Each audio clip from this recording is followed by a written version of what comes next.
It says it told me I can lead a meeting. Me too. I love it. You don't tell me to leave. Tell you anything. I've never heard it say that before. So this is, yeah, this is a skill class on corner to corner crochet, which is often referred to in patterns as c2c, which means corner to corner. It's often also called pixel crocheting, and let me show you why. I'm going to share my screen. Let me pull up a picture. So this is an example of a corner to corner crocheted, could be a block, it could be a whole blanket.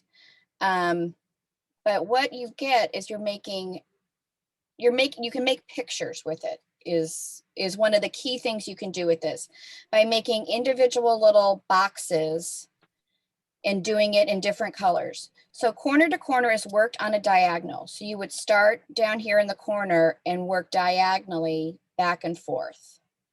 And then your pattern tells you when to change colors. So we'll get to the color changing part. I'm going to show you just the basics first. And then I'll show you a project that I'm working on. And then I think for our crochet group, at some point, we're going to do a corner to corner project, right, Kim? Yep. Okay. There's Nikki. Nikki, when is your birthday? Was it yesterday? Friday. Oh, it's Friday. Oh, I'm not late yet. Today's my anniversary, 25 years. Oh, happy anniversary. I knew I was going to say it to you on the Insta Live. Congratulations. Congratulations. Anniversary. That's hard work. It is. And I think I've known him we met when we were 16. So. Oh. And he's still above ground. I know. That's nice. That's so nice. He tries every day though, you know. Okay. Okay, so I'm going to show you the basics of corner to corner first, and then I'll show you a project in action. So let me share my screen to my camera. There we go. Okay. All right, so corner to corner is made up of double crochets. You can do it in different stitches, but this is what the majority of patterns are done in. So we're going to start with a chain 6.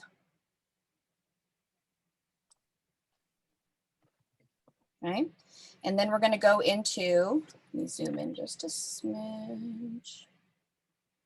We're going to go into the 4th chain away from the hook with a double crochet. 1, 2, 3, 4.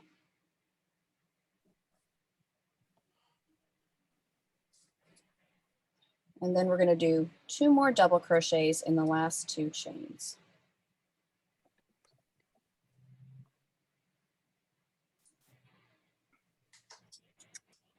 All right, 1 more.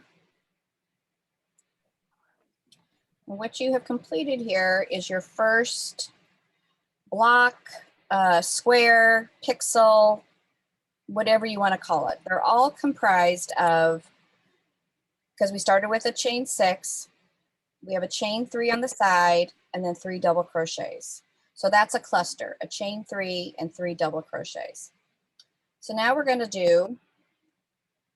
add on to it. Now here's where I found patterns did it a little differently. Your end result is the same, but when you turn the project can be different depending on the pattern. And that I find that's true in a lot of crochet. When you do a chain, sometimes you turn first and then chain, sometimes you chain and then turn. This is the way that I found to be most comfortable for me, but know that there are other ways to do it. So we're going to chain 6 again. 1, 2, 3, and I'm going to pinch my finger right there and do 3 more. Now where I've pinched my finger is where I need to go back and do my double crochet. I could count down 4, or you could crochet, you could chain 3, pinch, chain 3 more, and then you don't have to count so often. Go in and make your double. So I'm making my second cluster here. Double,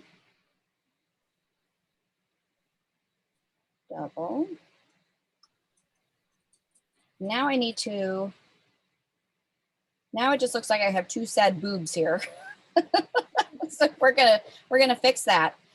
So we started here with our first one, then we chained 6 and did a double crochet. So now I have a chain 3 and 2 double crochets there, except I made 3.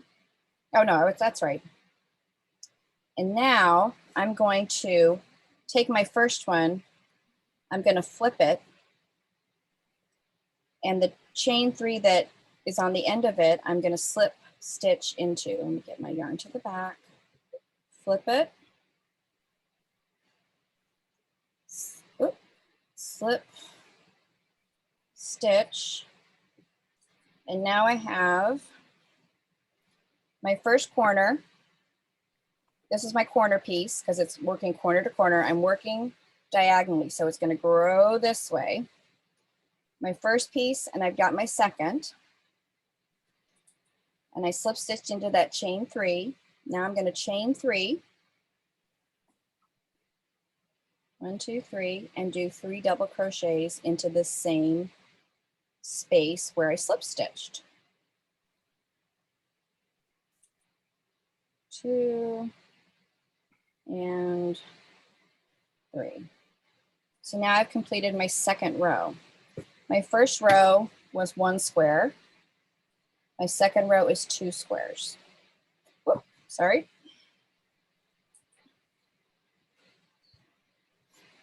And if you notice, you're going to end up with your stitches going different directions. So they're going to alternate rows. So my stitches go up and down on the first one, and they go side to side on this one. So you get kind of a little bit of a basket weave effect. Okay, so I'm at the end of my row, and now I'm going to repeat. So as long as I am working this, I'm always going to be increasing until it is time to decrease, if that makes sense, because we're working on a diagonal. You're not working straight rows and working your way up. You're always increasing or always decreasing. All right, so now I'm going to chain 6 because I got to the end of my row. Chain 6, so I do 1, 2, 3, pinch, 1, 2, 3, double crochet into where I pinched. Mm-hmm. Just saves you from having to count those chains because you end up doing this a lot. Mm-hmm. And that was, somebody was doing it on one of the videos I watched. I'm like, that is genius. And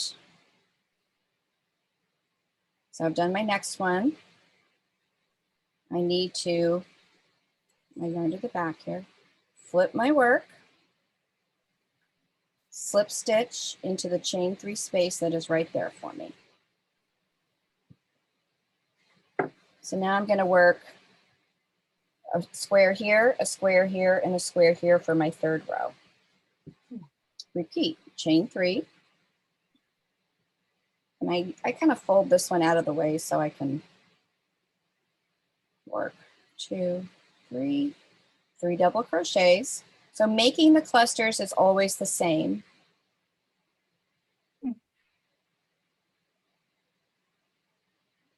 One more. All right, got to the end, slip stitch, and right here is a, you can see the chain 3 space ready for me to slip stitch into, which is what brings our 2 pixels, our 2 clusters, our 2 squares, whatever you want to call them. And I saw them called all of those things in different patterns. Slip stitch to join, chain 3. 1, 2, 3, and 3 double crochets into that same chain space. 1, 2, 3. Now, where I saw patterns differ, so here's where I started. Assuming this is the bottom of my work, I started here. I'm going to turn it at a diagonal because that's the way we worked. We worked across this way, we worked across this way, and we worked across this way. Where I saw different patterns that gave you directions is in this part right here. Some of them had you turning your work right here and chaining.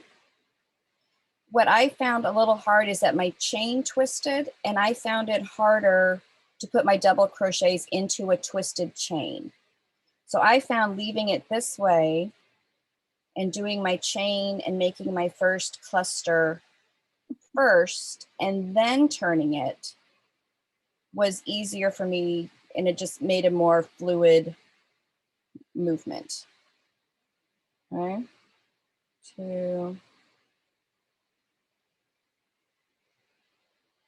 3.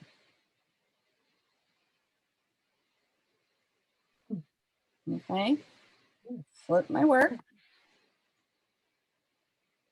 And here's my slip stitch. So I can slip stitch into this, the chain 3 spaces at the end of this cluster. And that's what brings this square up to join it. So you do have to think about that you are always working at a diagonal.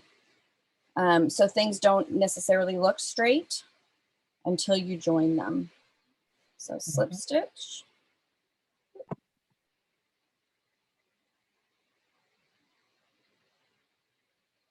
Chain 3.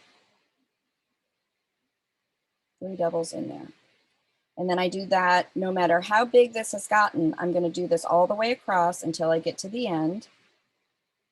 And then that's when you get to the end of the row is when you chain 6. I'm just making more clusters in the middle here, connecting them together. Chain 3, make 3 doubles, slip stitch into the next one.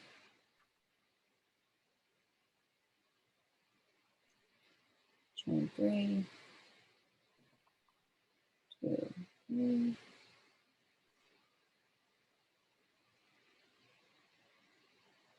I also found that when I first did this, my chain 3s that are at the end of each cluster, I was making my chains looser because I'm used to having to go into the chain. You're never going to go into the chain stitches on here. You're always going to go into the space. So I find myself making it a little tighter, and I think it makes it look a little tidier that way because you don't actually have to go into the chain stitches. I'm not worried about keeping them loose enough to crochet into. I'm just using the space. Slip stitch, 1, 2, 3. And 1. When you do the last one, Yeah. at this row, stop. Okay. Yes, Okay. I'm going to, yes, go ahead. Now show us. I think the main thing to remember is when you get to the end of this row and you chain your 6, you have to turn your work to go the other way. You do. You absolutely do. Right. You can either turn it before you chain, or like I said, I found it easier to turn it after I made the cluster, only because it was easier to work into that chain 6 when it wasn't twisted. Yeah. And that's where I found different patterns gave a little bit different directions, either turning it first or turning it after. But you do have to go back. You are going to be going back across these squares that you just made. So either you have to turn it first and then chain 6, or you can do your chain 6, make your first one, and before you join it, flip it. And remember, after each row, you're adding 1 cluster. Yep. So, which is really nice because row 1 has 1, row 2 has 2, row 3 has 3, row 4 has 4. So it's easy to keep track of where you're at. I'm going to show you a pattern in a couple different ways here in a minute of keeping track of where you are. But that's how you get started with corner to corner. Eventually, you have to make it smaller. Eventually, you have to decrease. So to decrease, we won't be increasing every row. Put this back in here. To decrease, I'm going to turn it over. And instead of chaining and making a whole nother block, I am going to slip stitch my way over to the chain 3 space. So I'm just going to slip stitch here, which does not create any stitches. It's just a way of working your yarn across and getting it into the position you want it to be in. Okay, now I can slip stitch into my chain 3 space, chain 3, and make this cluster. So instead of making an additional cluster, I moved across and I will be decreasing this way. And it'll be clearer here once I finish this one here.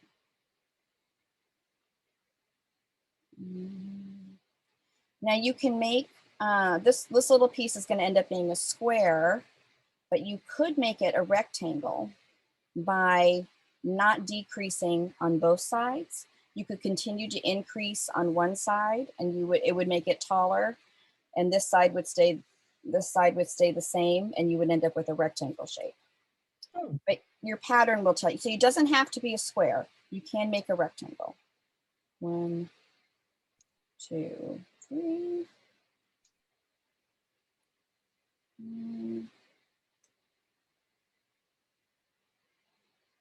2, 3, slip stitch, chain 3. You do get a nice rhythm going, and because it's you're going into chain spaces, I find it's you can go a little faster. You're not, precisely having to get into every single stitch.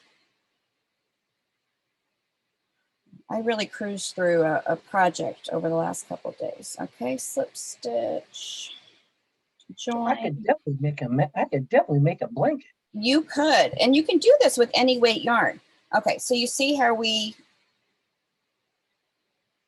did not add. Now we're making a straight side this way because we did not add an additional square. We slip stitched, here's where we slip stitched across and joined, and we made row, this is row 1, 2, 3, 4. This is row 5. We did 1, 2, 3. And I'll make this one, 2, 3.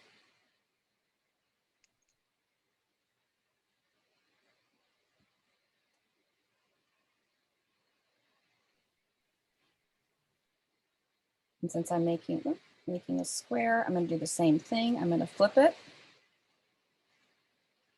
I'm going to slip stitch back.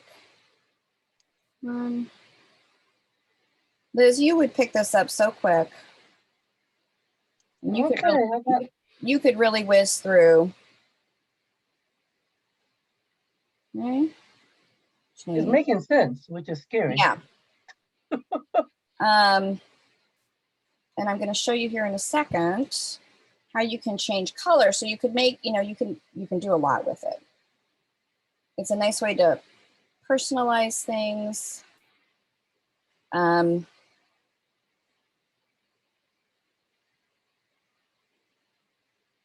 2, 3, slip stitch to join. 1, 2, 3.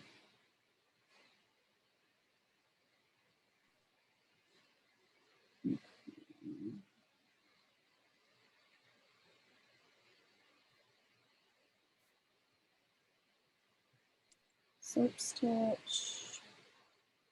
1, 2, 3. 3 doubles. And since it's all the same stitch, it's very nice and rhythmic too. I like it. Does get a little fiddly when you come to changing colors. And I'll show you in a minute.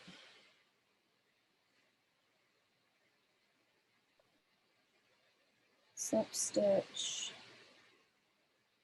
to join. All right, so you can see how, I'm gonna zoom out just a little.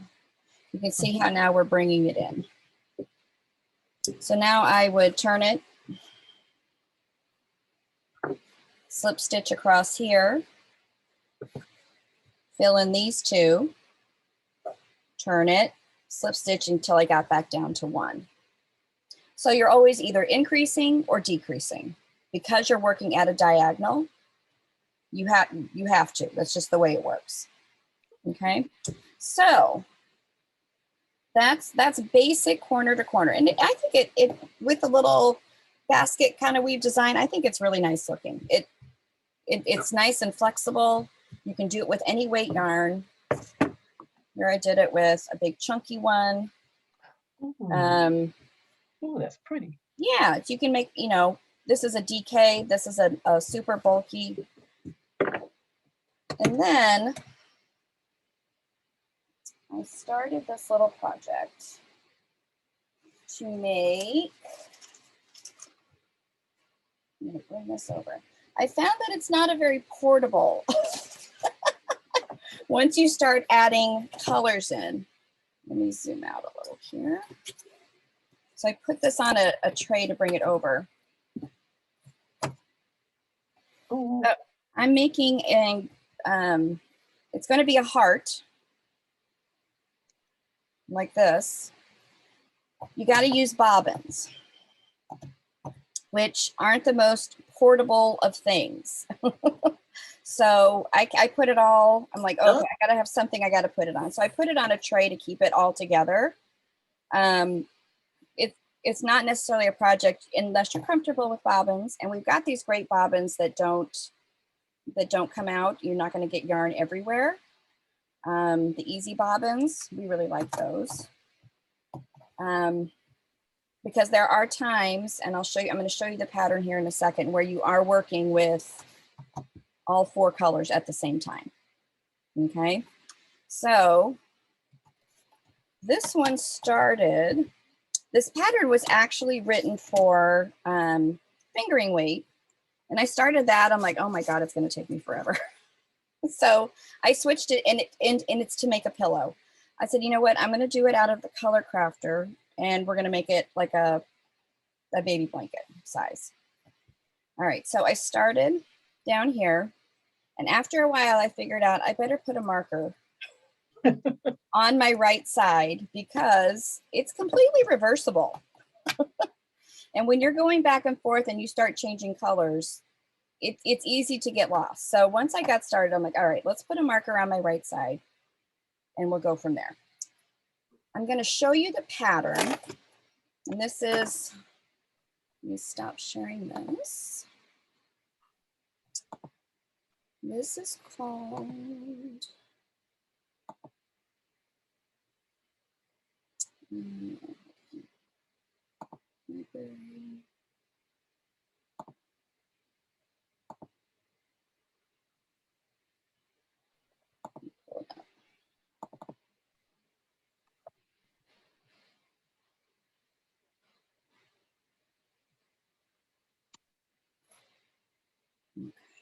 there we go. And let's share the screen. Sorry, I have to talk to myself or I lose what I'm doing here. Okay, so this is called the 8-bit Love Pillow. So this was done in the Sheepjust Organicon, which is a fingering weight, and it makes this really cute pillow cover. I decided I didn't want to do a fingering weight. I wanted to do, and it was easier to show on camera with something a little heavier. Here's what the pattern gives you. And I looked at several patterns. Some give you written directions, some give you a graph, some give you both. So you kind of have to know what you're doing. This one gives you a general picture by picture tutorial of what we just went through, making each cluster, how to make each row, how to do all of the increases and how to grow it. It also shows you how to change colors, which I'm going to show you in a second. And then it gives you a chart to read. So because you're working on a diagonal, make this bigger.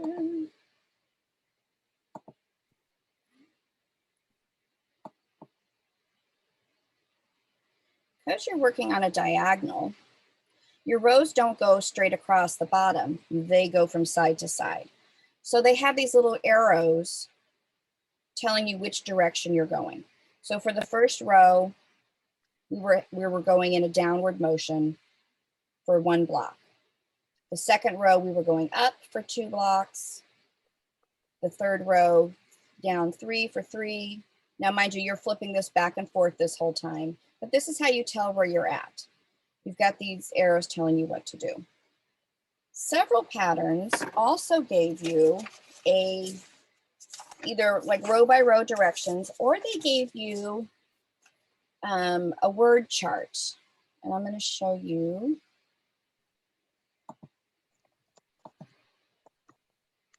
They didn't give one for this, but I wanted to show you what it looked like here. Okay. So I made one for this chart, okay? Because I wanted to be able to keep track. It was hard for me at first to see and you're stopping constantly to count your squares. This puts it all together for you. So for row 1, and I followed my chart in to do this, the row was going down, and they alternate, so I knew where I would be, and how many blocks were in that row, which also coordinates with, if you were doing rectangular, at some point that might change. You may, on row whatever, it might get smaller, so it doesn't always have to line up that row 12 has 12 blocks. And then, what color am I supposed to use? So for the first part of the chart, I'm only using the white. So all the way until I got to row 10, I'm going to zoom in here. Row 10 is an upward row. Let me find something to point with here. Row 10 is an upward row, and it starts with 1, 2, 3 white blocks. And then we did 1, 2, 3, 4, 5 pink blocks, and then 2 white blocks. So I wrote that out. 3 white, 5 pink, 2 white.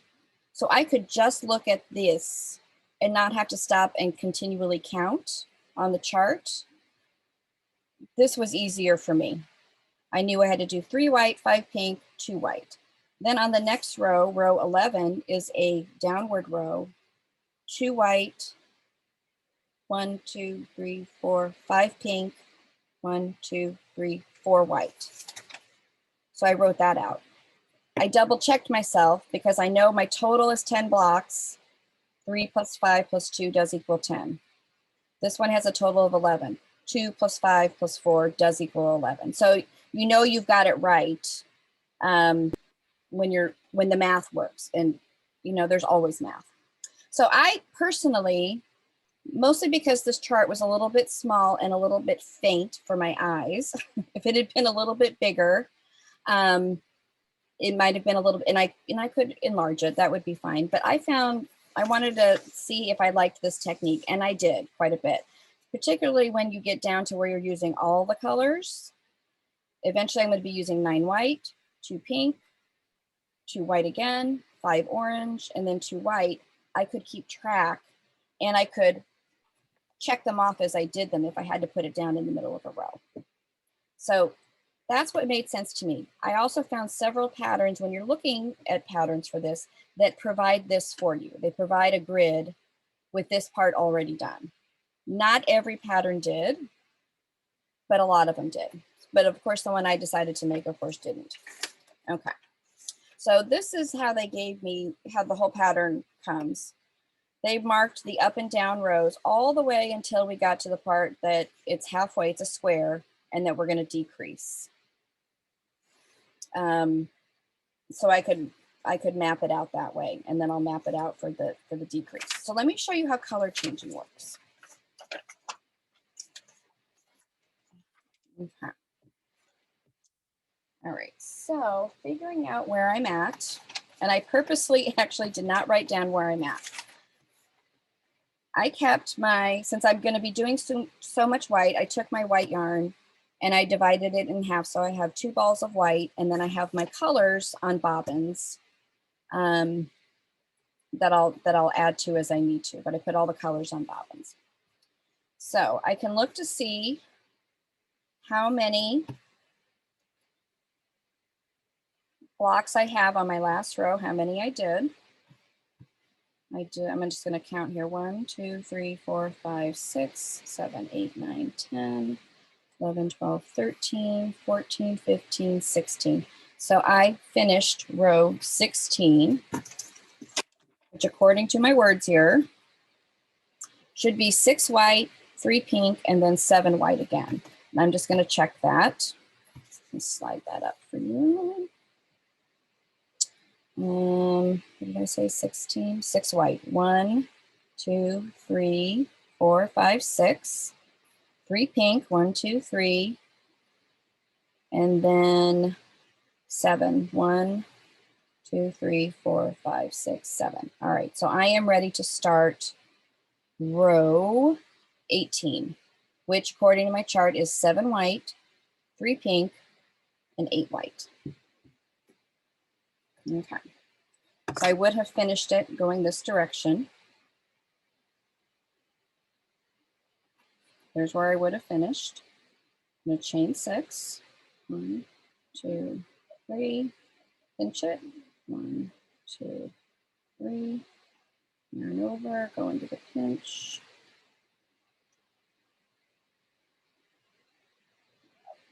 So you can imagine you're doing that at the end of every row. You're going to like the pinching thing.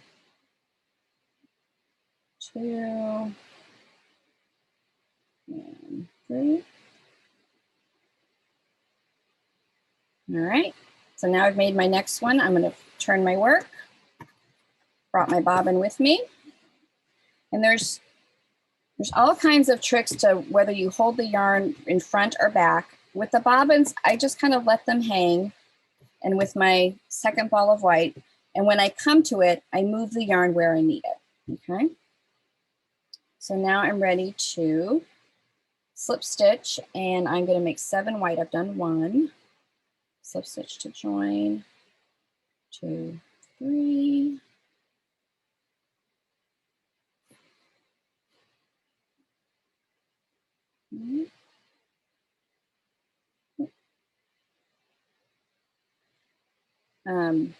Using a chart like the word chart like this is nice because you can use your highlighter tape, slip stitch to join, and just mark it where you're at. And I found that a little easier on the eyes. And if it, you're working on it and I finish a row and it doesn't look quite right, I can, you pull out one at a time and change it.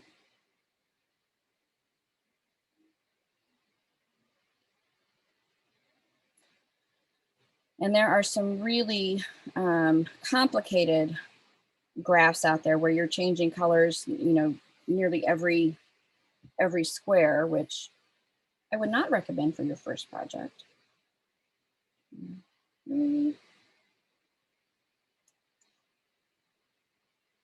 This one was nice and big. And gave me the chance to practice the color work. I think it'll make a cute baby blanket too. So I've done, let's go back and check. I've done 1, 2, 3, 4, 5. Slip stitch.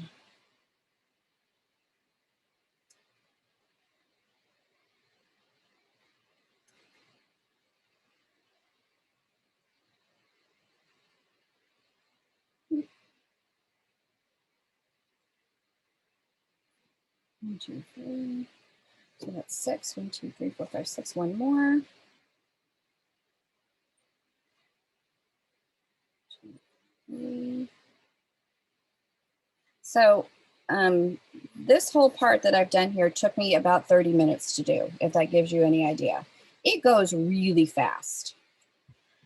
Once you get everything kind of written out and you know where you're headed, I just feel like it grows pretty quick.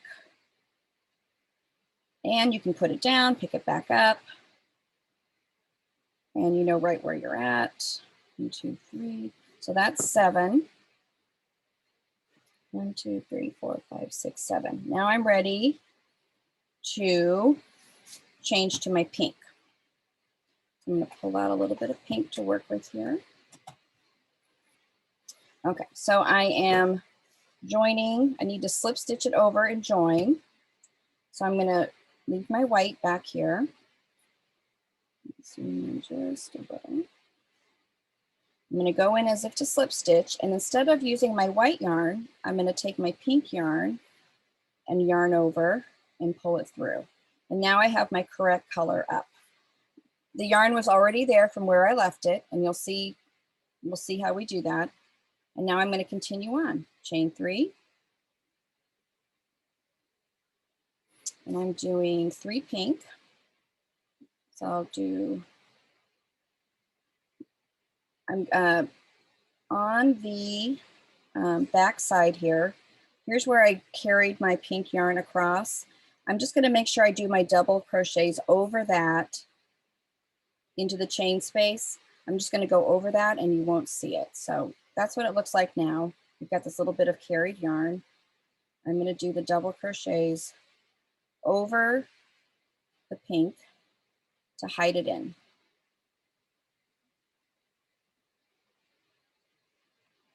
Two, 3, slip stitch to join. I'm going to flip it over. So it just covered it right up. You really can't tell. It really can be a completely reversible project, which I like for a baby blanket. Okay. If you were doing this as a pillow, as the pattern had intended, you could, any of your ends, you could just leave them because they would be tucked in the back and you wouldn't see them. You wouldn't have to worry about leaving them away or going over them, but.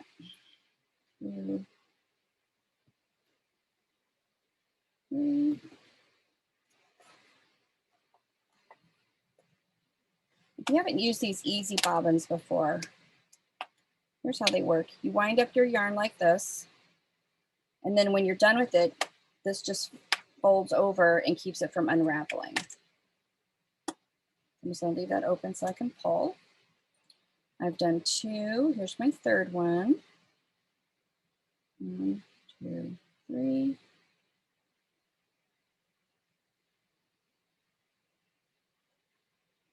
2, 3. So now I've done my 3 pink, and I'm ready to go back to the white. So I'm going to move, close that because I don't want any more pink yarn. Here's where I had left the white on the previous row. Pull that pink to the back. I'm going to go into slip stitch as normal, but instead of using the pink, I'm going to use the white. Slip stitch to join. Chain 3. Oops. Those bobbins are a whole lot better because these are the old school. Yeah, these are really nice. Got yarn everywhere because it comes apart. It does. It comes unraveled. Yes. No matter how much you try to secure it, these are great. Right. And we sell them in a small size, and then this is the large size. Depending on the weight of yarn you're using, is right. A fingering weight, you could wind a lot on here. I was surprised how much DK I could get on here. So I think you could get some worsted. You might be able to get a little bulky, but probably not very much. All right, so, and then I continue on, finishing my row. And my pink yarn is left right here. I can pull my squares together so that when I come back on the next row, my pink is right where I need it to be. Even if I have to move it over a space, which I think I will in a couple of rows, it'll go down to 2. You can carry the yarn across and then crochet over it, and it hides really nice. And do those come in a package or they're just individual? We sell them individually. I think the large size is $1.95 and I think the small size is $1.15. And they're called Easy Bobbins. Okay. Absolutely worth it. So Pam, do you, when you're using the bobbins, do you just pull out what you need and then close it so the whole thing doesn't unravel, or? Yes. So like if I was, let me get this. Now I'm tangled around with my cord too. So I would, like if I'm done with the pink for a while, I'm just going to wind it back up. Okay. And then just close it until I need it again. You know, you can pick it up. It doesn't come undone. So I could put it in my bag like this and that would be fine. But, you know, there is a kind of a whole laying it back out when you're ready to work on it situation. So it's not a great travel project unless you don't, you know, if you're only working with a couple colors, totally fine. If you've got a lot of bobbins going, like with anything, you may not want to make it as a travel thing. But, and then in the next couple rows, I'll end up adding both of these because I think when it gets to row 20, right here, I end up going into the yellow, the white, and the orange. So there's times where you're doing all of the colors because you're going this direction. Okay. And actually, you got white bobbins going too? I didn't. I kept, because I was using so much white, I just kept it in a ball. Mm-hmm. Next time I would do them as cakes and put like the little socks around them and do them as center poles. Let me see the back of your. Okay, so you've been cutting it and. Where I did, yes, after I went over it, I went ahead and trimmed it as I went. Okay, because you know you don't even have to cut. You don't. No, you don't. Okay. No. My beginning, I just put my ends in. I haven't cut anything. Yeah. I've just kept going. I've just been carrying it. So I did Nice. yeah, I wanted to show you a couple of